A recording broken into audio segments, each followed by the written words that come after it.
네, 오늘 세 번째 시간입니다. 오이코스 세 번째 시간, 삶의 방식으로서의 기독교라고 하는 제목으로 함께 말씀을 나누겠습니다. 우리가 예전에 한 3년 전에 시리즈 설교를 했었어요. 라이프 스타일 크리스천리티라고 해서 이 삶의 방식으로서의 기독교 시리즈를 한 5주 정도를 했었는데 그때 없으셨던 분들이 더 많아서 오늘 이 내용들이 또 함께 또 우리에게 또 어떻게 비춰지고 적용될지 기대가 됩니다. 그 밑에 동그라미 보시면요, 우리가 예수님을 믿게 된 경로가 적혀 있어요. 어떤 사람들은 그냥 생활 양식으로서 그냥 문이 열려가지고 태어났더니 기독교 집안이에요. 그래서 그냥 모태신앙이고 가족이나 친구한테 그냥 자연스럽게 사실은 끌려와서 신앙을 배우게 된, 신앙생활하는 문화를 갖게 된 사람들입니다. 두 번째는 경험이나 체험 혹은 위기. 많은 사람들이 사건 사고를 통해 예수를 믿게 됩니다. 어떤 사람들은요, 이런 특별한 사건이나 사고, 건강의 악화 이런 것 때문에 예수님을 만나는 경우도 참 많이 있습니다. 또 그리고 마지막 문은 어떤 게 있습니까? 진리에 대한 탐구. 근데 요즘 이런 게 좀 없어요. 예전에 저희 믿음의 선배들 그 시대 때는요, 철학을 전공한 사람들이 참 많았었어요. 혹시 우리 중에 철학 전공 안 계시죠? 요즘 철학 안 해요. 철학적 사고 그냥 고리타분한 것 같고 인기가 없는 내용들입니다. 그런데 예전에 우리 목회자 지망생들은요, 학부를 대부분 철학을 전공했었어요. 그래서 철학이 굉장히 인기가 있었어요. 일반인들도 철학을 공부하고 싶어 했어요. 왜? 도를 배우기 위해서, 진리를 추구하기 위해서. 근데 요즘은 이런 탐구나 추구로 오는 사람들은 극히 드뭅니다. 내 발로 내가 걸어서 진리를 추구해서 교회에 왔습니다. 저는. 혹시 그런 분 계세요? 세아가 약간 비슷한 케이스는 아니죠. 네. 제 발로 오긴 했는데, 네, 느낌이 좀 달랐어요. 네. 진짜 막 뭔가 참된 게 궁금하고 진리를 알고 싶어서 온 사람들이 예전에는 많았어요. 근데 요즘은 이런 사람들이 좀 적습니다. 여러분은 지금 어떻게 이 기독교 안으로 들어오셨습니까? 끌려서 오셨습니까? 아니면 어떤 체험을 통해서 오셨습니까? 뭐 때문에 오셨습니까? 여러분들과 함께 이 이야기를 풀어나가면서 하고 싶은 얘기는, 우리가 어떤 배경이든 어떤 경로를 통해서든 이 크리스천이 됐다라고 할 때, 사실 오늘 우리가 나누고 싶은 것은 삶에 대한 얘기예요. 우리의 일상에 대한 이야기입니다. 그런데 일상과 우리의 종교 생활이 분리되는 것, 이것을요 우리는 크리스천 무신론자라고 부릅니다. 크리스천이고 나름 열심을 갖고 신앙생활을 하는 사람들인데요, 주일 이곳에서의 모습과 우리 일상에서의 모습이 분리되어 있다. 그리고 일상에서 하나님은 마치 없는 것처럼 살아간다. 그것이요 오늘 이 크리스천 무신론자라고 표현하는 것입니다. 우리 밑에 있는 말씀 한번 읽어보겠습니다. 디도서 1장 16절 시작. 그들이 하나님을 안다고 주장하지만 불순종하는 사람들이며 모든 선한 일을 행하기에 부적합한 사람들이다. 아멘. 하나님을 안다라고 주장하는데 행위로는 부인하는 사람들. 여러분, 하나님을 안다라고 말하면서 삶 속에서는 하나님을 모르는 것처럼 살아가는 사람들, 그런 사람들에 대해서 지금 사실은 비판하고 있습니다. 삶과 우리의 이 믿음이 일치되는 상태가 온전한 사람이라고 하는 성경의 비전입니다. 우리 모두 다 온전한 사람으로 자라가야 하는데, 오늘 이런 부류의 사람들은요, 내 일상 속에서는 하나님을 찾지 않습니다. 하나님을 인정하지도 않고 세상에 가서는 세상의 방식대로 살아가는. 여러분, 하나님이 정말 아모스서에서 정말 경멸했던 재물이 있었는데 이런 거예요. 압제를 하면서 가난한 자들을 착취하면서 벌어들인 수익을 하나님께 11조라고 가져오는 거, 감사 헌금이라고 막 바치는 거, 하나님 이런 거 경멸하십니다. 우리의 삶 가운데 하나님 정의가 무너져 있는데 그냥 하나님께 예배하고 막 은혜 받고 헌금 많이 하는 것을 하나님 기뻐하시는 분이 아니에요. 우리의 삶 속에서 정의가 세워지고 하나님의 뜻이 실현되지 못한 채 하나님께 아무리 많은 헌신을 해도 하나님 그 헌신을 기뻐하지 않는다, 이 말입니다. 일상과 믿음은요 함께 가야 되는 동일한 부르심을 받았습니다. 그런데 이게 자꾸 나눠지는 거죠. 그 밑에 있는 말씀도 한번 읽어보겠습니다. 시작. 우리가 하나님의 계명을 지키면 이것으로 우리가 하나님을 정말로 알고 있다는 것을 확인하게 됩니다. 하나님을 안다고 말하면서 하나님의 계명을 지키지 않는 사람은 거짓말쟁이며 진리가 그 사람 안에 있지 않습니다. 하나님의 계명을 지키는 것과 하나님을 안다라는 것은 사실은 동의어입니다. 내가 하나님을 안다라고 말하는 것의 증거는요, 내가 지금 계명을 지키고 있는가예요. 일상생활에서요. 그거 지키지 않고 있다면 우리는 하나님을 안다라고 말해서는 안 된다. 그거 거짓말이다, 이렇게 얘기하는 겁니다. 사실 오늘 이 좀 이야기는 조금 우리에게 있어서 좀 도전적인, 좀 무거운 주제입니다. 왜냐하면 여러분 이 부분에 대해서 저는 전혀 자유합니다. 제 삶은, 믿음과 제 삶은 완전히 일치한 삶을 살고 있습니다 라고 말할 수 있는 사람은 우리 중에 거의 없기 때문입니다. 부흥이 일어난다면 정말 우리가 그런 삶을 살아갈 수 있겠지만 어떤 특정 부분, 그리고 일부분은 또 어떤 영역에서만큼은 주님을 인정하지 못하는 거예요. 여러분, 주님을 정말 사랑하고 막 예배할 때 난리가 나고 막 신앙생활 정말 열정적으로 하는데요, 어떤 관계적인 영역에서 누군가를 용서하는 부분에만 들어가면 무신론자가 돼요. 하나님 없어요. 재정의 영역만 탁 들어가면요 하나님 신뢰 못해요. 하나님 없는 사람이에요. 그 내 방식대로 막 해야 되는 거죠. 그리고 어떤 세상적인 성공의 기준 그 안에 딱 들어가면요 하나님 없어요. 그냥 세상의 가치 그대로 그냥 흡수해서 세상적인 가치를 따라서 막 살아가기 시작하는 것입니다. 우리는 이 사람들을 크리스천 무신론자라고 부릅니다. 이게 크던 작던 우리의 영역 안에 다 있다, 이 말이죠. 그래서 이 크리스천 무신론자들은 하나님을 믿는 사람이지만 안 계신 것처럼 사는 사람들을 말하는데, 특징이 뭐냐면 오늘 이런 주일 예배, 교회 모임과 일상이 분리되어 있어요. 이게 가장 큰 문제입니다. 오늘날 현대 기독교가 맞닥뜨린 가장 큰 위기는 이 이원론적인 분리입니다. 믿음과 삶이 분리되어 있어요. 그래서 따로따로 노는 거예요. 이 괴리감 속에서 많은 크리스천들이 자괴감을 느끼고 죄책감을 느끼고 정죄감을 느끼고 하나님이 의도하신 기독교의 모습과는 다른, 하나님이 의도하신 교회의 모습과는 다른 좀 이상한 종류의 크리스천, 오늘 여기서 말하는 크리스천 무신론자라고는 이상한 말, 이 수식어처럼 그런 존재들이 되어가고 있지 않은가, 이런 좀 문제 제기를 하고 싶습니다. 자, 이 그리스도인이라고 하는, 크리스천이라고 하는 이 단어가 처음 등장한 게요 이때입니다. 우리 한번 읽어볼까요? 사도행전 11장 26절이에요. 시작. 만남에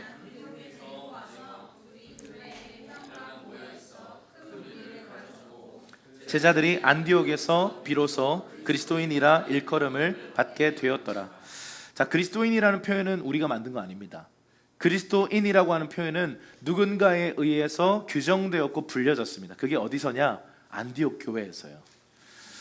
이 안디옥 시즌은 좀 다른 시즌입니다. 예루살렘 교회가 탄생하고 예루살렘 교회가 3,000명이 막 돌아와서 여러, 지난주 말씀드렸지만 여러 가정들로 흩어져서 오이코스가 막 세워졌어요.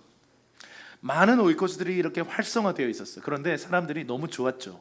서로 사랑했고 물건을 통용했고 플로잉이 넘쳐났고 막 정말 사랑으로 하나 되었던 공동체가 예루살렘 공동체. 그런데 하나님의 비전을 놓쳤어요. 너무 좋았어요. 인은 너무 잘 됐어요. 업도 잘 됐어요. 그런데 아웃이 안 됐어요. 하나님의 비전은 땅끝을 향해 가라였는데 가지 않았어요. 그러니 주님의 방식은 뭐예요? 흔드시는 거죠. 핍박을 통해서 어려움과 고난이 오는 이 상황을 통해서 사실은 그때 나왔던 표현이 디아스포라 유대인이라고 하죠. 흩어졌다라는 뜻입니다. 전 이 지역으로 막 아시아로 유럽으로 수많은 각 나라로 이때 당시 예수 믿는 이 제자들이 흩어지기 시작했어요. 그러면서 사실은 하나님의 나라가 확장되기 시작했어요. 여러분, 2020년도가 어쩌면 우리들에게 만약 우리가 가지 않는다면 주님이 우리를 흔드셔서 가게 하실지도 모르는 그런 때라고 저는 믿습니다. 여러분, 하나님은 우리에게 가라라고 말씀하셨어요. 이 가라라는 것은 어디 뭐 그냥 짐 싸서 저희 아프리카로 뭐 이런 거 물론 갑시다, 할렐루야, 그것도 가야 되는데요, 그 가라라는 것은 내가 안주하고 내게 주어진 이 구역에서만 머물려고 하는 그냥 우리끼리의 기독교, 영광스러운 교회라고 하는 그 카테고리 안에서 우리끼리 좋은 세상을 만들어가는 게 아니라 하나님의 나라를 이곳에 펼쳐놓는 건 당연한 일이죠. 그리고 우리를 지나서 우리의 각 영역, 믿지 않는 친지, 내 일터와 내 삶터에 있는 믿지 않는 영혼들, 그 영역들을 향해서 가게 하는 이 부르심을 놓치고 있다면요, 예루살렘을 흔들었듯이 하나님 반드시 우리 인생을 흔드십니다. 왜냐하면 하나님이 의도하신 인생과 다르기 때문입니다. 그래서 흔들었어요. 그리고는 안디옥 시즌을 향해서 갔습니다. 이 안디옥 시즌을 향해 가서 시작됐던 게 뭐냐면 강력한 선교 운동이에요. 심지어 여러분, 교회의 지도자들 두 사람, 바울과 바나바를 선교사로 파송할 정도의 선교에 헌신된 교회가 이 안디옥 교회예요. 미셔널 처치의 전형입니다. 선교적 교회가 이런 거인 것이죠. 그래서 막 보내는 거예요. 성도들을 보내는 거예요. 그런데 이 안디옥 시즌에 와서 막 자신의 삶을 하나님 나라에 위탁하고 막 가는 삶을 사는 사람들을 보고 나서 주변 지인들, 그리고 이 안디옥 지역에 있었던 수많은 시민들이 이들을 보고 뭐라고 표현했냐면 그리스도인이다 이렇게 얘기했어요. 나는 그리스도인이라고 표현한 적이 없어요. 그들이 이들을 볼 때 마치 그리스도와 똑같은 사람들처럼 보인다, 예수처럼 보인다 라고 말하면서 그들이 가는 곳곳마다 권능이 일어났고 복음이 전파되고 오이코스가 세워지고 하나님의 나라가 권능으로 나타나니까요, 저들이 그리스도인이다 이렇게 표현했습니다. 여러분, 그리스도라는 단어가 뭐죠? 히브리어로 말하면 메시아입니다. 무슨 뜻입니까? 기름 부음 받은 자라는 뜻입니다. 그럼 그리스도인은 무슨 뜻일까요? 기름 부음 받은 자의 사람들이라는 뜻이죠. 그리스도의 사람들, 그리스도처럼 보이는 사람들. 여러분, 이 그리스도인이라고 불리는 이 표현은요, 그들의 삶과 그들의 사역을 총칭하는 하나의 단어였습니다. 그리스도인이라고 표현한 겁니다. 여러분, 그리스도인이십니까? 여러분, 이 그리스도인이라고 하는 이 표현은 나중에 핍박의 시즌, 그 네로 황제가 핍박하기 시작했던 그 핍박의 시즌에 왔을 때 Are you Christian? 너 그리스도인이니? 라는 이 질문이 있었어요. 그런데 그리스도인이라고 답하면 죽어요.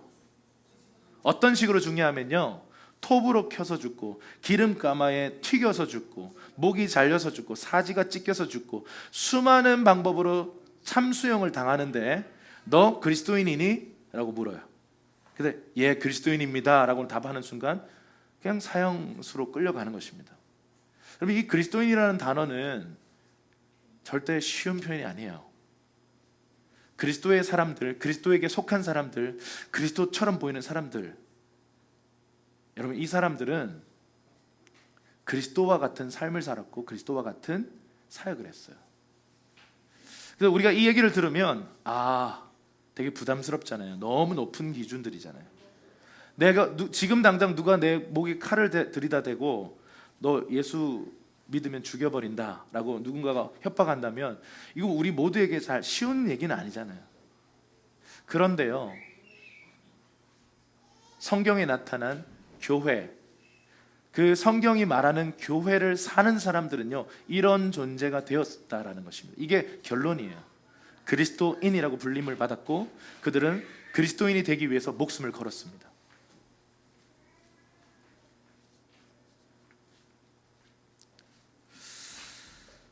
이 구약에 보면 이 그리스도라고 하는 이 단어는요, 히브리어로 메시아인데, 이 메시아라고 하는 단어는 기름 부음 받은 사람들인데, 구약에 보면 왕, 제사장, 선지자, 이 세 종류의 사람들에게 기름 부어졌습니다. 자, 그 그리스도는요, 이 세 가지의 기름 부음을 다 갖고 계셨어요. 왕으로 오신 예수 그리스도, 선지자로 오신 예수 그리스도, 그리고 제사장으로 오신 예수 그리스도가 각각 우리 성경 안에 나타나 있어요.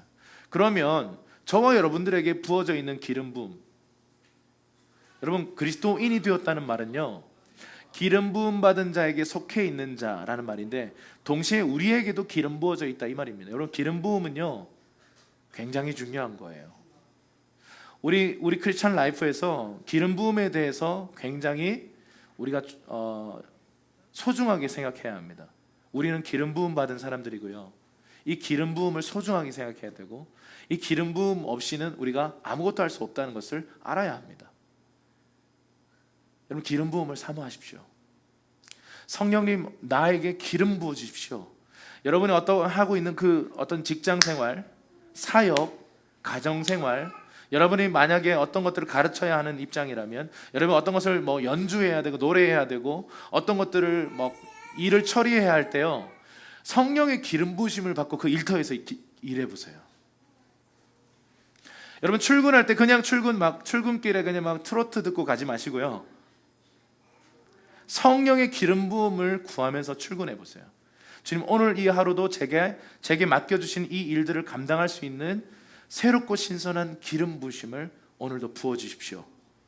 여러분, 예수에게 부어주셨던 왕, 선지자, 제사장으로서의 기름 부음이 여러분 그리스도인인 우리에게도 부어주셨고 부어주시길 원하십니다. 그리고 기름 부음은요 날마다 새롭게 갱신돼요. 그날에 필요한 기름 부음을 주님 넘치도록 부어주시기 원하시는 분이 우리 성령님이십니다. 구하는 자들에게요, 사모하는 자들에게. 은사도요 사모하는 자들에게 부어주는 거지, 여러분 사모하지 않는데 주님께서 허락하시고 그러지 않습니다. 그래서 우리에게 정말 필요한 것은요 영적인 것에 대한 거룩한 욕심이에요. 영적인 것에 대해서 거룩한 욕심을 가지십시오. 세상적인 것에 대해서는요 그 욕심을 좀 버리세요. 좀 내려놓으세요. 그리고 영적인 것에 대해서는요 타협하지 마세요. 다른 사람에게 양보하지 마세요. 장자권 아무한테나 팥죽 한 그릇에 팔지 마세요. 여러분, 영적인 것을 잃어버리고 많은 사람들이 피눈물 흘려요. 세상적인 것을 취하고 영적인 것을 잃어버리고 그 귀한 줄 모르다가 에서처럼요 피눈물 흘립니다. 그 결과가 얼마나 큰지를 몰라요. 여러분, 영적인 욕심을 가지시기를 주님의 이름으로 축원합니다. 우리 옆 사람에게 영적인 거룩한 욕심을 가지십시다 한번 얘기해 주시죠. 아멘. 자, 이 날마다 이 기름 부으심을 구하자라고 말씀드렸어요. 자, 어쨌든 이 그리스도인들은요 그렇게 살아가는 사람들, 그리고 그런 사역을 하는 사람들을 통해서 우리 가운데 나타났다라는 것입니다. 사람들에게 불려졌다라는 것입니다. 자, 그러면 이 초대교회를 우리가 함께 좀 살펴볼 텐데, 초대교회를 우리가 좀 살펴봐야 되는 이유는 뭐냐면 교회의 오리지널 디자인이에요. 교회라고 하는 것의 원형이 바로 이 초대교회입니다. 그래서 우리가 초대교회로 돌아가자라고 할 때 초대교회 문화로 돌아가자는 건 아니에요. 본질로 돌아가자는 얘기입니다. 그래서 사도행전을 연구해야 되는 이유가 여기에 있어요. 아, 이런 게 교회구나. 그러면 이 교회의 본질을 가지고 21세기를 살아가는 우리들에게는 어떻게 적용돼야 될 것인가? 지난주 얘기한 것처럼 오늘날의 문화로 어떻게 표현할 것인가? 그건 우리의 숙제예요. 성령님을 따라서 지금 이 시대에 맞게 적용해 가는 것은 우리의 책임입니다. 그런데 이 원리는 어디에 있는가? 이 사도행전에 나타난, 우리 역사 속에 나타났던 첫 교회, 이 초대교회에 있습니다. 자, 우리 첫 번째, 이 초대교회의 세 가지 특징인데, 첫 번째 한번 따라합시다. 신전 없는 종교. 여러분, 종교는요 신전이 다 있습니다. 신전 없는 종교는 없어요. 그리고 신전은 굉장히 크고 화려하게 지어졌기 때문에 심벌이에요. 그리고 랜드마크예요. 그 지역의 아주 대표적인 그 하나의 사인처럼 존재했던 게 바로 신전인데요. 자, 우리 사도행전 2장 46절 한번 읽어보겠습니다. 시작.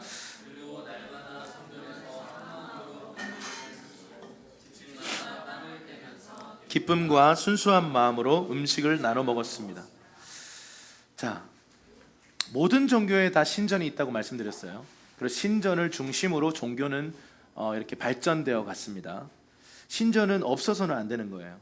특별히 그리스 로마 문화에서는 다양한 신과 다양한 신전들이 있었어요. 그래서 여행 갈 때는 이 신한테 가야 되고요, 농사 지을 때는 또 이 신한테 가야 되고, 또 전쟁할 때는 또 다른 신한테 가서 그 신들에게 제사를 드리고 선물을 갖다 바쳐야 우리가 이길 수 있다, 이렇게 생각했습니다. 그러니까 신전은 이 그리스 로마 세계관에 있어서 굉장히 중요해요. 그래서 건물 중심적 제의, 건물 중심적 어떤 종교, 이게 굉장히 중요한 요소였다라는 것입니다. 자, 그런데 초대교회의 모습을 보면 좀 달라요. 성전을 무시하거나 성전을 폄하하는 게 아니에요. 여러분, 유대교는 성전 중심 종교였습니다. 그런데 예수님이 오셔서 이런 얘기를 해요. 이 신전도 아니고 저 성전도 아니다. 그냥 본질 안에서 예배하면 장소는 상관없다라고 말했어요. 그래서 예수님의 그 가르침 속에서요, 뭐라고 얘기했냐면 이 초대교회의 성도들의 모습은 날마다 모였다라는 건데, 이 날마다는 일상의 시간을 얘기합니다. 일상 속에 우리의 시간들을 말하는 것이고, 집집마다라는 것은 일상의 공간이에요. 자, 집집마다 우리 무조건 그러면 가정에서만 모여야 됩니까? 이거 아니에요. 일터에서 모일 수도 있고 커피숍에서 모일 수도 있고 일상의 공간에서 모였다라는 것입니다. 자, 그러면 모여서 뭐 했습니까? 음식을 먹었어요. 식사를 했다는 거죠. 이건 뭐예요? 일상의 행위예요. 그럼 무조건 밥만 계속 먹어야 되나? 물론 밥은 굉장히 중요하다고 말씀드렸어요. 식사를 하는 것은 굉장히 중요한 의미가 있다고 말씀드렸는데, 그럼 식사만 해야 되는 거 아니에요. 일상적 행위를 같이 하는 겁니다. 함께 뭐 시간을 보낼 수도 있고 커피를 마실 수도 있고 함께 뭐 이런 대화하는 모임을 만들 수도 있습니다. 그러면서 여기 보니까 빵을 뗐다라는 것은 이게 뭐라고 했죠? 성찬이라고 말씀드렸어요. 자, 일상의 공간, 일상의 시간, 일상의 행위들 속에 뭐가 포함되어 있어요? 예배가 포함되어 있어요. 일상 속에 기도가 포함되어 있고 일상 속에 예배가 있어요. 여러분, 신전의 문화는 이런 거예요. 신전은 굉장히 거룩한 곳이기 때문에 성스러운 곳이고 신전 바깥은 세속의 공간이에요. 자, 세속을 다른 말로 하면 일상입니다. 여러분, 일상과 이 거룩은 분리되는 개념을 갖고 있어요. 이게 그리스 로마의 세계관이에요. 이게 이원론적인 세계관입니다. 영적인 것은 거룩한 것이고 신성한 것이고, 그 영적이지 않은 그 외의 모든 것들은 악한 것이다라고 봤던 것이죠. 그런데 초대교회의 모습은 어떤 모습입니까? 이게 통합되어 있어요. 일상과 예배가 통합되어 있고, 일상 속에서 예배하고 있고, 일상 속에서 기도하고 있고, 일상 속에서 영적인 일들이 결합되어 있습니다. 이게 바로 초대교회의 모습이었다라는 것이죠. 자, 고린도전서 3장 16절 말씀 한번 읽어볼게요. 시작. 여러분은 자신이 하나님의 성전인 것과 네, 성경은 우리에게 뭐라고 던지고 있냐면 너가 성전이다, 너 안에 성령이 계신다라고 말하고 있어요. 그러니까 성전도 중요하지만 성전 자체를 막 뭐랄까요, 무시했다면 초대교회의 그 제자들이 성전에 가서 기도하진 않았겠죠. 성전은 다분히 기도의 집으로서의 어떤 그런 상징적인 어떤 모습을 갖고 있었다면, 교회, 오늘 여기서 말하는 기독교의 그 본질은 성전에 있지 않고 내가 성전이다라고 하는 믿음에 있었어요. 그래서 기독교는요, 어떤 건물 중심으로 모이지 않고 삶의 모든 요소 속에, 삶의 일상의 공간 속에서 기독교가 진행되어져 갔다라는 것입니다. 그래서 여러분, 모든 종교를 한번 살펴보세요. 비교 종교학 같은 거 공부해 보면 모든 종교는 다 성전이 있어요. 템플이 있어요. 그런데 기독교는요, 그것에 자유하는 종교입니다. 전혀 다른, 본질적으로 달라요. 성과 속이 분명하게 갈라져 있어서요, 이건 악한 거야. 그런데 기독교는요, 그 거룩한 것이 그 속되다고 생각하는 그 한가운데에서 이 모든 속되다고 생각했던 것들을 거룩하게 만들어가는 완전히 다른 세계관을 보여줬던 것이 바로 이 기독교 세계관입니다. 우리가 지금 이 오이코스를 얘기하면서 계속해서 교회는 건물이 아니다를 얘기해요. 근데 교회가 건물이다라고 너무 강력하게 그리스도 로마 세계관은 우리를 향해서 전 세계 문화 가운데 이게 지배적 이데올로기처럼 자리 잡고 있어요. 내가 성전이고 내가 교회고 내가 오이코스다라고 하는 이 얘기는요, 잘못하면 이게 정말 잘못된, 또 어떻게 보면 너무 너무 어떤 무교회주의로 갈 수도 있어요. 여러분, 저는 그렇게 가자고 얘기하는 게 아니에요. 우리 안에 너무나도 지배적으로 자리 잡고 있는 이념과 같은 건물 장소로서의 신전이 필요하다고 생각하는 이 기독교의 모습은요, 성경적이지 않다는 것이죠. 기독교의 원래 원류는 그렇지 않았다라는 거예요. 집집마다 모였다라는 것입니다. 여러분, AD 70년경에 그 로마 티투스 장군이 와서 예루살렘 성을, 그 성전을 다 무너뜨렸어요. 그냥 초토화 당했어요. 그리고 나서 기독교는 어떻게 됐습니까? 더 강력하게 퍼져나갔어요. 왜? 더 이상 막 모여야 하는 신전 중심이 불가능한 그 어떤 구조 자체도 불가능해져 버렸죠. 이것이 다 무너져 버렸어요. 그래서 이 크리스천들은요, 모이는 곳곳마다 집집마다 모여서 그 가정교회 네트워킹, 이 오이코스들이 네트워킹해서 각 지역교회로서의 그런 자리매김을 해갔다라는 것입니다. 두세 사람이 내 이름으로 모인 곳에 나도 그들 중에 있느니라 라고 주님은 말씀하셨다라는 것이죠. 자, 두 번째 특징입니다. 제사 없는 종교가 바로 기독교입니다. 기독교는 제사 없어요. 자, 한번 밑에 있는 말씀 한번 읽어보겠습니다. 시작. 그분은 다른 제사장들처럼 먼저 자신의 죄를 위해, 그 다음에 백성들의 죄를 위해 날마다 제사를 드릴 필요가 없습니다. 이는 그분이 자, 그리스 로마 세계관에서 가장 중요한 게 뭐냐면 다양한 신이 있다 그랬는데, 그 다양한 신들이 전공하는 것들이 있어요. 주 무기들이 있어요. 아주 독특한 천둥의 신, 전쟁의 신, 풍요의 신, 다양한 신들이 있는데, 내가 원하는 어떤 일들을 할 때 그 신들을 잘 달래서 신들에게 선물을 갖다 바쳐서 신의 그 가호가 임하도록, 신의 축복이 임하도록 하는 게 그리스 로마의 세계관입니다. 굉장히 샤머니즘적이죠. 근데 여러분, 우리가 생각하는 기독교 안에 이러한 요소가 많이 뒤섞여 있어요. 우리가 지금 중요한 일을 앞두고 수능을 치기 위해서, 혹은 어떤 공부를 위해서, 어떤 진급을 위해서 우리가 기도를 하죠. 그럴 때 우리가 하는 행동과 너무 유사합니다. 하나님, 제가 헌신해서 기도할 테니, 제가 헌신해서 이것들을 봉사할 테니 하나님 좋은 결과를 주시옵소서. 이게 뭐냐면 그리스 로마 세계관과 똑같은 신을 잘 달래서 딜하는 거예요. 주님, 제가 이거 할 테니까 하나님 이거 주세요. 이게 그리스 로마의 세계관이라고 하는 거죠. 우리 안에 이게 마치 없는 것처럼 생각하지만 계속 제사를 통해서 딜을 하려고 하는 거예요. 하나님, 이거 드릴 테니까 더 좋은 거 주세요. 하나님, 제가 이번에 이렇게 헌신할 테니까 이번 승진에 도움되게 해주세요. 더 좋은 뭐를 주세요. 우리 안에 이런 기도들이 난무합니다. 이거는요, 기독교 아니에요.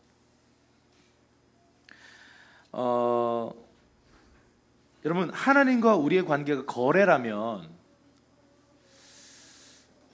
하나님께 유익이 없잖아요. 우리가 드린다고 유익될 게 있습니까, 주님께?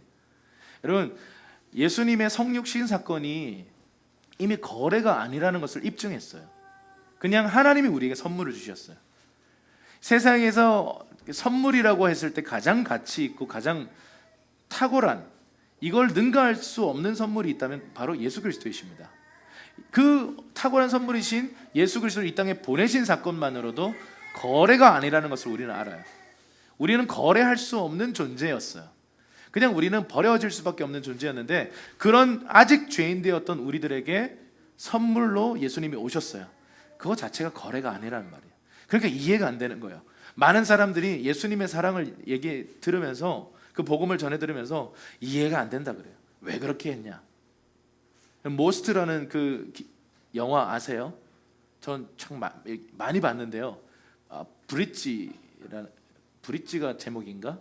모스트죠. 모스트가 제목이고, 그 다리가 이렇게 올라갔다가 이렇게 내려오는데 그 사이에 그 기차가 이렇게 지나가는 철로인데 또 선박도 지나갈 수 있게 해서 왜 이렇게 올렸다가 내리는 거잖아요. 근데 어떤 내용이냐면, 이 아버지가 이 어린 아들을 데리고 여기에 갔어요. 근데 선박이 들어온다는 무전을 받고 이걸 올렸습니다.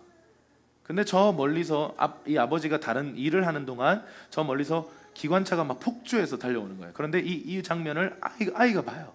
그러면 아버지를 불러요. 아버지, 기차가 온다고. 근데 아버지가 지금 딴 거 하고 있으니까 못 들었어요. 그래서 이 아이가 자기가 레버를 이렇게 올리려고, 이렇게 다리를 내리려고 이 레버를 당기다가 아이가 너무 작으니까 그 기계실 속에 빨려 들어간 거예요. 그 지금 이런 상태예요. 이건 뭐라 그러죠? 이 톱니바퀴가, 큰 톱니바퀴들이 있는데 그 사이에 아이가 꼈어요. 근데 이 아버지가 그 아이가 놀고 있던데 보니까 아이가 없어요.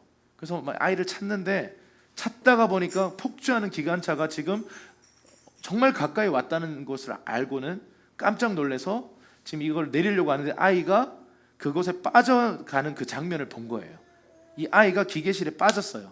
그런데 지금 당장 내리지 않으면 기관차에 살고 이 사람들이 있는 수천 명의 사람들이 몰살당하는 상황입니다. 근데 만약에 내가 이 레바를 당기면 내 아이가 톱니바퀴에 껴서 죽는 상황이에요. 근데 이 아버지가요, 그 순간 어쩔 줄을 몰라 하는 거예요. 제가 이 영화 많이 봤는데요, 하준이 낳고 이제 본 건 지난주에 봤거든요. 저희가 사역 나갔다가 봤는데 하준이를 낳고 봐서 더 그런 것 같아요. 더 감정이입이 되더라고요. 내 아들을 희생할 것인가, 아니면 저기 수천 명의 사람들을 살릴 것인가. 이 사이에서요, 이 아버지가 막 어쩔 줄 몰라 하는 이 장면이에요. 그런데 이 아버지가 결국 기차를 살리기로 결정하고 레바를 당깁니다. 그러고는 소리를 지르면서 기계실로 가서 아이를 건져내오는데 이미 아이는 목숨을 잃었어요. 그러니까 이 기차가 지나가는데요, 기차를 향해서 막 소리 지르고 욕하고 막 괴로워하는 거예요. 막 우는데 그 안에서 막 마약하고 있던 자매, 그 안에서 막 그냥 막 이성 교제에 막 빠져 있는 사람들, 그냥 세상의 헛된 것을 막 붙잡고 있는 수백의 사람들이 막 오열하고 절규하는 이 아버지를 보면서 뭐 하는 거야? 무슨 일이 일어난지도 모르고요. 왜 저래? 그 표정으로 그냥 지나가는 거예요. 그런데 마약하던 그 자매가요, 그 마약하던 여자가 막 절규하는 그 아저씨의 얼굴을 보고 뭔가를 생각해요. 여러분 생각해 보세요. 이런 바보 같은 사랑 어디 있습니까?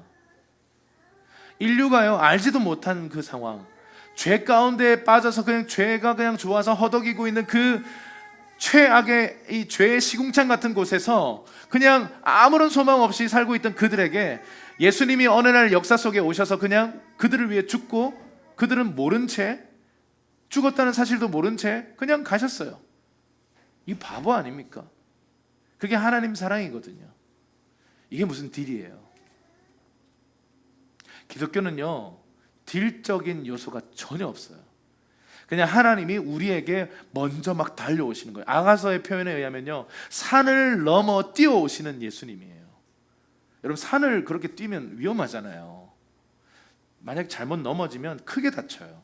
그런데 예수님이 우리에게 달려오실 때, 예수님께서 우리를 향해 달려오시는 그 모습이 마치 산을 넘어 뛰어 달려오시는 모습이었다, 그렇게 표현하고 있습니다. 기독교는 딜 아닙니다. 하나님 이거 할 테니까 이거 주세요. 아니에요. 그분은요, 우리를 위해 전부를 내어주신 거예요.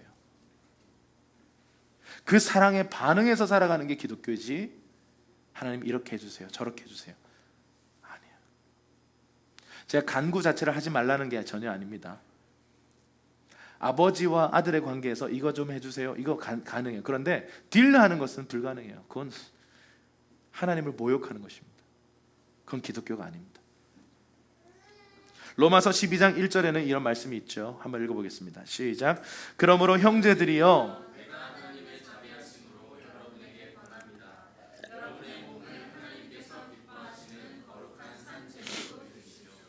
이것이 여러분이 드릴 영적 예배입니다. 아멘.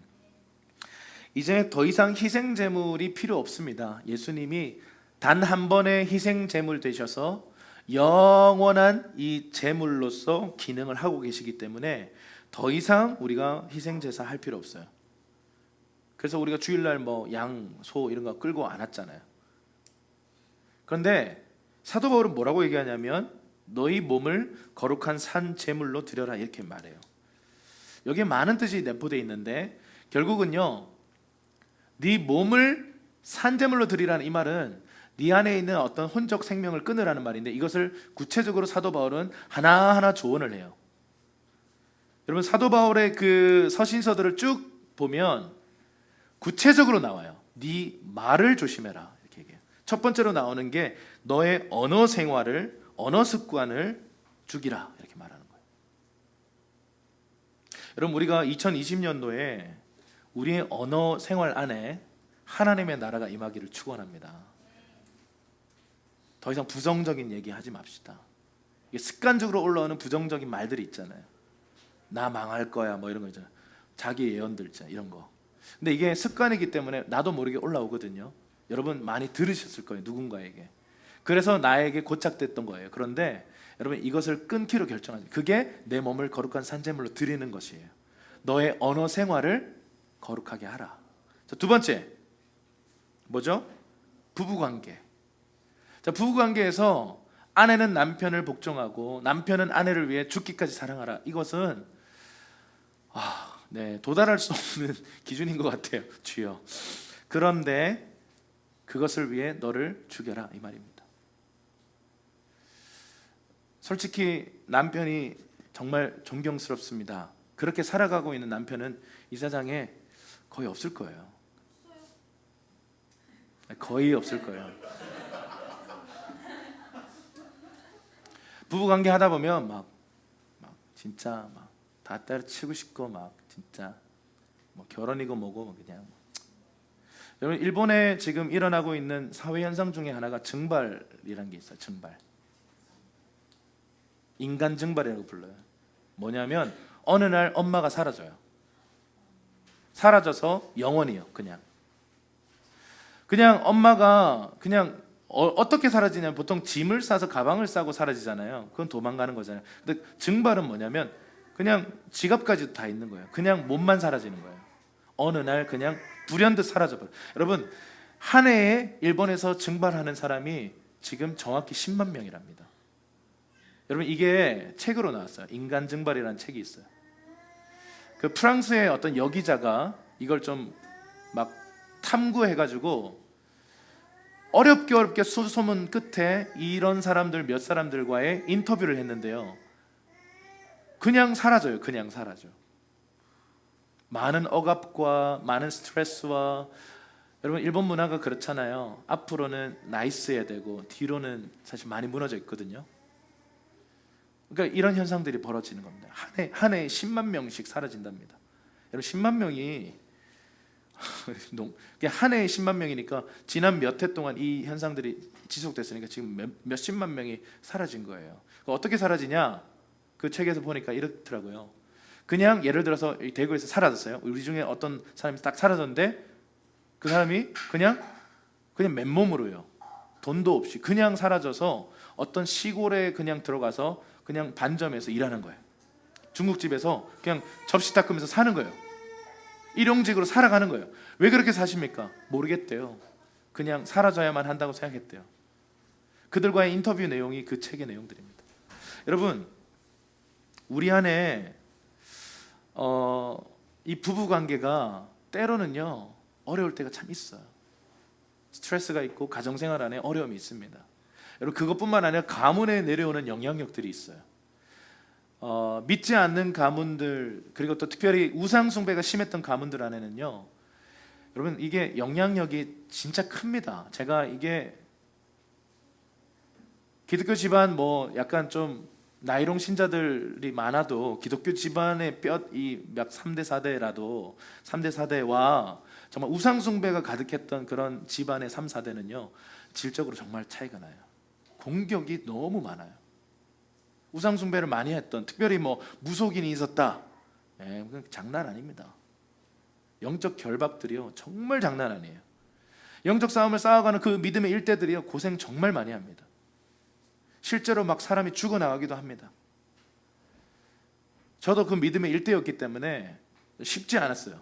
굉장히 어려운 시간들을 좀 지나왔었습니다. 여러분, 우리가 이 부부 관계 안에서 서로를 위해 내가 죽기로 결정하는 거, 산재물이 되기로 결정하는 거, 이게 하나님 나라의 시작이다라는 것이죠. 자, 그 다음 뭐죠? 자녀 교육이에요. 자녀 교육도 마찬가지입니다. 어려워요. 제 집 막 자녀들 안고 있고 한데, 여러분 조금만 더 커보세요. 왜 그래야 돼? 딱 이제 이런 질문 할 때부터 이제 뭐지? 당혹감을 느낍니다. 옛날에는 엄마 아빠가 이렇게 해 그러면 네 이렇게 얘기했던 아이가 왜 꼭 그래야 되죠? 저는 원하지 않는데요. 뭐 이렇게 하는 경우가 생기면요 굉장히 당혹스럽습니다. 그러나 성경은 자녀를 노엽게 하지 말라 그래요. 부모들에게 자녀를 노엽게 하지 말라 그래요. 그리고 자녀들에게 부모에게 순종해라 이렇게 얘기합니다. 그러니까 이게 정말 쉽지 않은 거예요. 어느 하나 그러면 부모님은 좋겠네, 자녀가 공경하라고 하니까. 아니요, 부모는 자녀를 노엽게 하면 안 돼요. 이 계명들을 지켜가는 것이요 쉽지 않다라는 것이죠. 그 다음 문제는 뭐죠? 직장생활. 여러분 직장생활을 여러분 이 기독교는요 직장생활에 대해서 너무 강하게 얘기해요. 네 위에 있는 상전을 예수님 대하듯 하래요. 와, 이거는 뭐 감당되겠습니까? 우리 직장인 여러분, 여러분의 상사를 예수님 대하듯 대할 수 있겠어요? 부치노 만들어가지고 이렇게 막 커피에 막 여러분, 우리 일상생활 안에 하나님 나라가 임하는 것을 보기 원한다면요, 우리의 상사, 우리의 윗사람들, 그 사람이 예수 안 믿어도 상관없어요. 그들을요 마치 예수님 대하듯 존귀하게 대해라. 굉장히 부담스러운 얘기들이에요. 패션 패션 감각, 우리 다들 패션 감각 좋은 분들이 많은데 옷을 단정하게 입어라 이렇게 얘기합니다. 제가 관련 구절을 다 적을 이게 없었어요. 어쨌든 옷을 단정하고 이렇게 어울리게 입어라 이렇게 얘기하죠. 그래서 막 우리가 옷을 입을 때에도 우리의 영성을 반영해야 합니다. 자, 그리고 성생활. 그러면 이 성적인 부분들도 여러분 우리가 굉장히 이 하나님 나라가 임해야 될 영역입니다. 이 성은 아름다운 것입니다. 사단이 왜곡했지만, 사단이 막 이 포르노나 이런 막 저급한 문화들을 통해서 우리에게 왜곡시켜 놓은 그 성에 대한 이미지를 정말 성경이 말하는 그 성으로 우리가 계속 바꿔가면서 다음 세대들에게 이 건강한 성에 대한 의식들을 계속해서 전수해야 될 것입니다. 그러기 위해서는 우리의 성생활 안에 거룩함이 임해야 될 것입니다. 그리고 재정의 영역이죠. 이거는 우리가 계속 얘기하고 있는 것입니다. 재정을 사용할 때, 재정을 우리가 생각할 때 돈을 사랑하는 것은 일만하게 뿌리라 그랬어요. 돈이 악이 아니에요. 돈은 좋은 겁니다. 돈은 선교의 통로가 되기도 하고 사람을 살리는 통로가 되기도 해요. 그런데 돈을 딱 사랑하는 순간 그것은 일만하게 뿌리가 우리에게 생긴다 이 말이죠. 그리고 식생활, 밥 먹을 때도 먹든지 마시든지 무엇을 하든지 다 하나님의 영광을 위해서 해라. 그러니까 여러분, 우리의 모든 생활 전체가 다 하나님의 나라가 임하는 통로가 되도록 하라. 기독교는 제의적 종교가 아니에요. 이렇게 모여가지고 모임 때만 홀리한 척하고 일상 속에서는 막 살아라. 여러분, 기독교는 그런 것과 정말 거리가 먼 거예요. 우리 일상과 믿음이 하나로 합쳐졌어요. 일상 속에 하나님 나라를 펼쳐놓으라. 이게 기독교의 부르심이라 이 말입니다. 교회에 와서 충성봉사하고 교회에 와서 뭔가 잘하고, 근데 좀 교회에서도 좀 잘하십시다. 할렐루야. 교회에서도 잘하고 나가서도 잘하는, 그게 사실은 이 기독교의 부르심인데, 한국 교회가 걸어왔던 길은 교회 주일날 모일 때는 정말 단정하고 멋있게 뭔가 거룩하게 살아가는 것 같은데요, 일상 속에서는 그 거룩함이 다 날아가 버리는 거죠.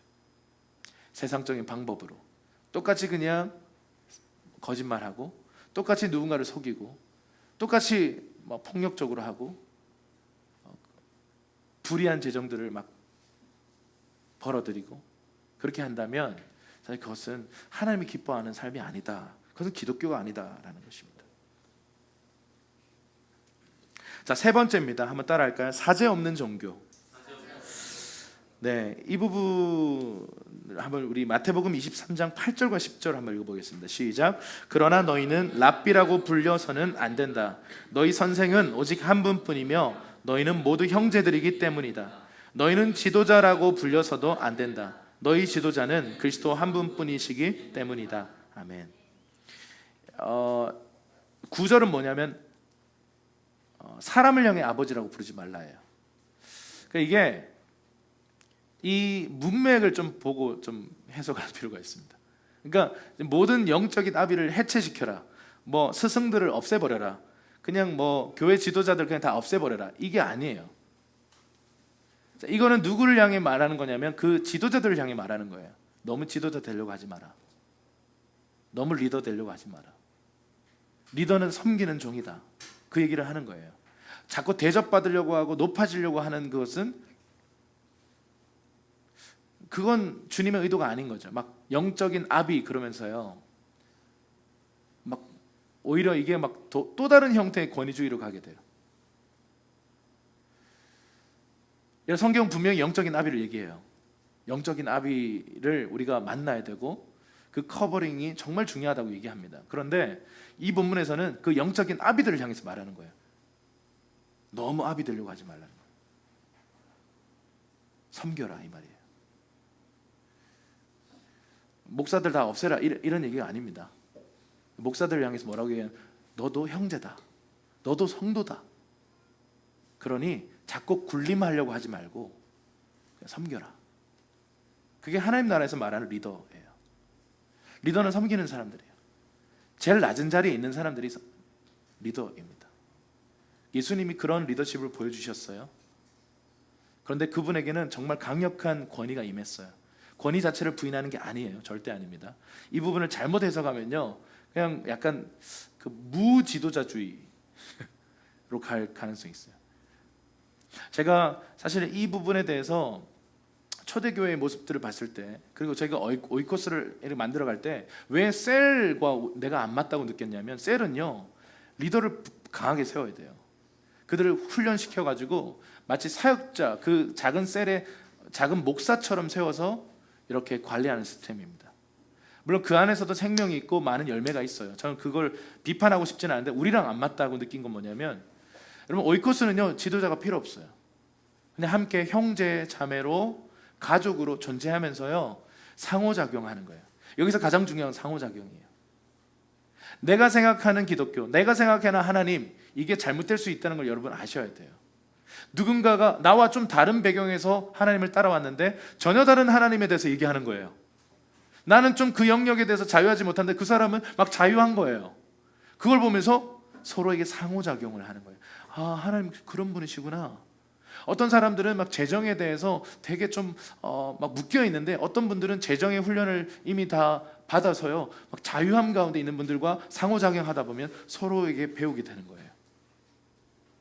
그럼 이런 상호작용이 오이코스에서 일어난다라는 건데, 우리가 생각할 때 목사님들이 그러면 우리 교회 막 목사를 엄청 키워가지고 오이코스마다 리더로 다 세워야 된다, 이렇게 생각한다는 게 결국은 그리스 로마적인 세계관이라는 거예요. 사제 중심의 세계관. 여러분 이방 종교들 보면요 다 사제가 있어요. 그리고 또 모든 종교들을 보면 샤먼이라고 하는 신과 인간의 영역을 잇는 다리의 역할을 하는 그 사람들이 존재합니다. 근데요 제가 샤먼이 될 수도 있어요. 이 교회에서 제가 샤먼이 될 수 있다. 무당이 될 수도 있어요.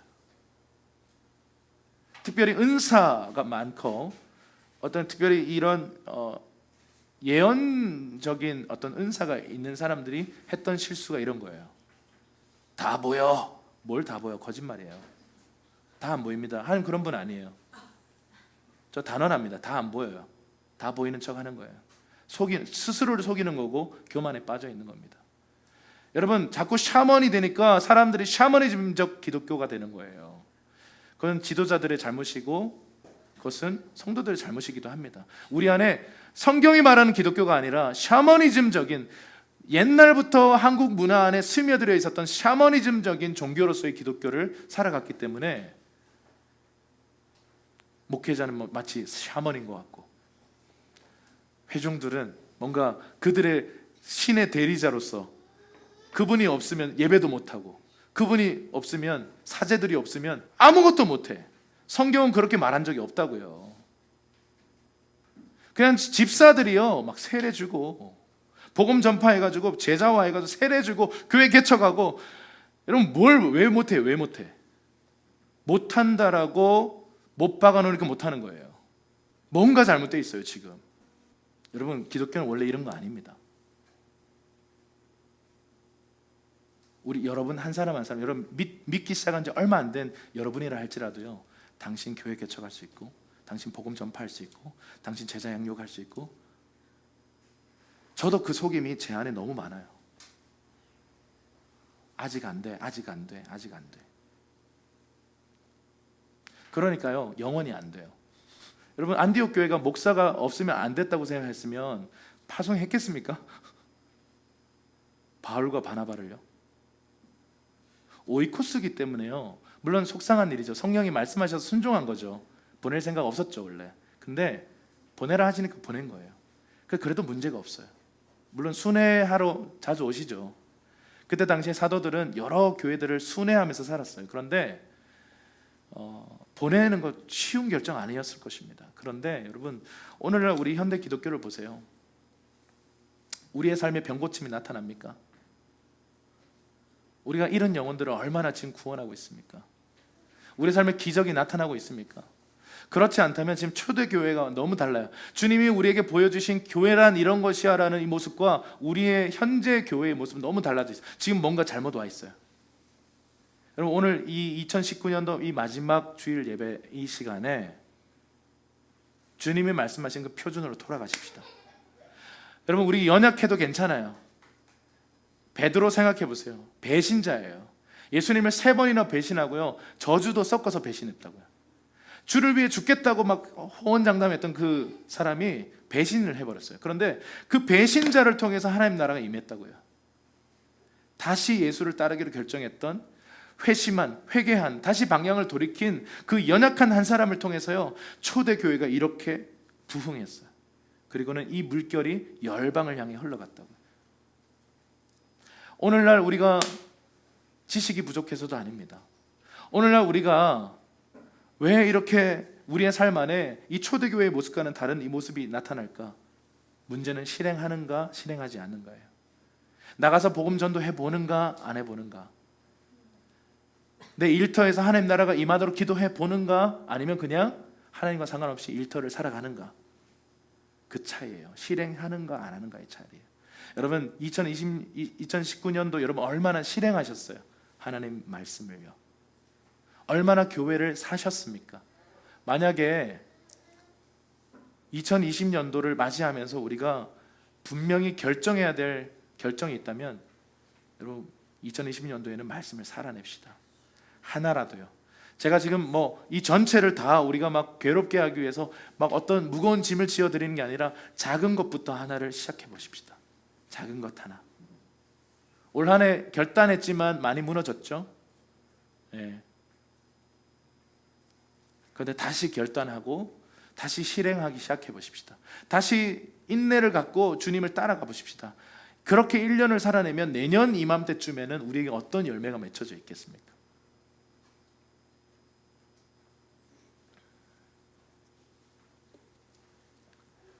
저와 여러분 모두 다 왕같은 제사장입니다. 제가 여기서 해야 할 일은요, 여러분들이 그런 존재라는 사실을 말해야 되고 그런 존재가 되도록 계속 옆에서 섬기고 기도하고 이 부르심에 대해서 계속 말하는 거예요. 그리고 여러분이 그 삶을 살아가는 것, 그게 우리가 교회로 모여있는 이유입니다.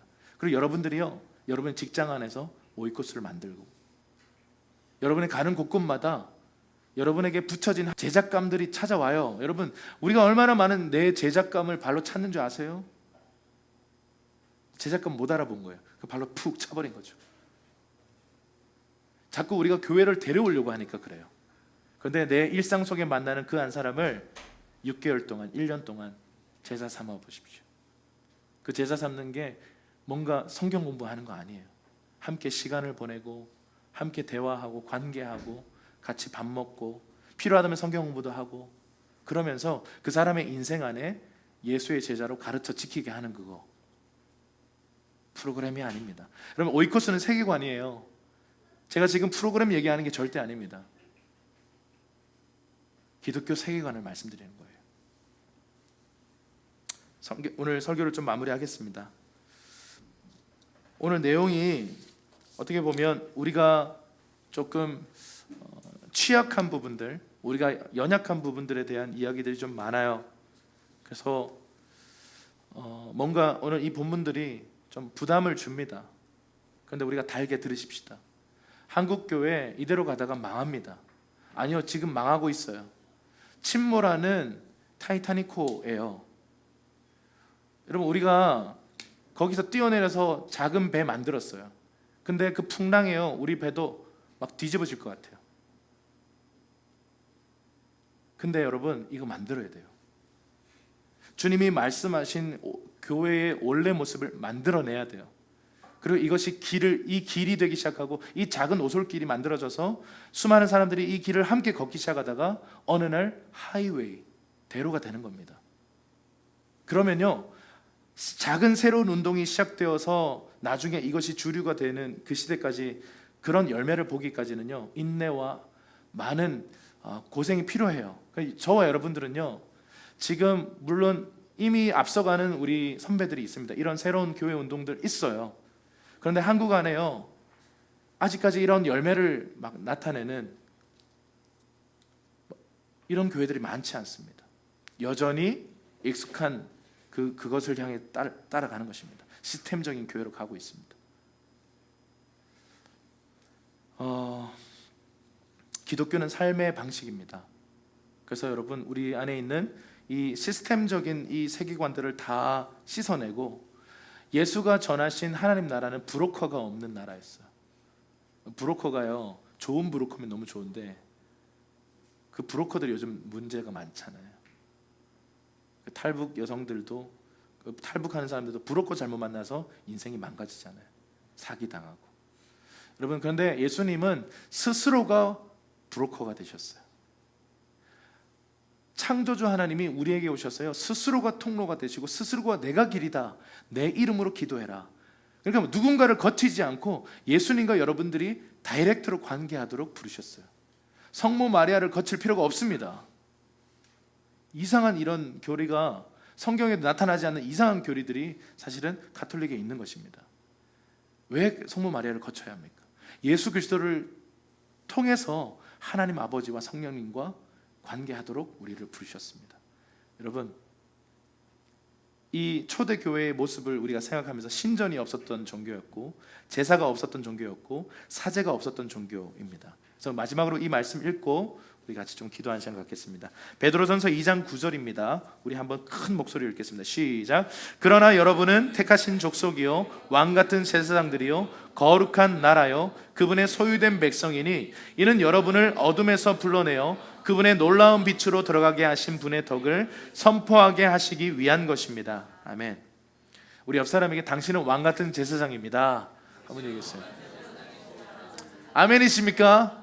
그냥 좋은 말이니까 아멘 하지 말고요 정말 왕같은 제사장의 삶을 살아가십시다. 여러분들을 통해서 놀라운 축복이 흘러가게 될 것입니다. 아멘. 우리 다 같이 자리에서 일어나십시다.